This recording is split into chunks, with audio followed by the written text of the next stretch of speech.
Why does our stomach growl? Because there are bears in our stomach. Nah.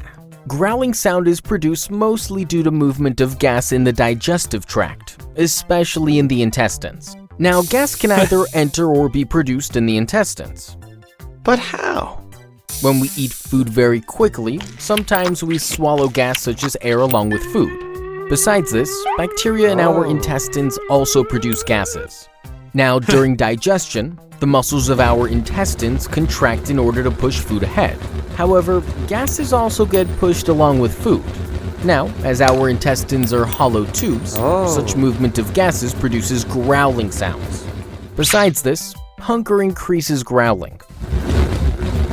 This is because when we are hungry, our digestive system starts preparing for the next meal. Hence, it clears the remains of last meal, causing more muscle contraction, thus producing more growling sounds.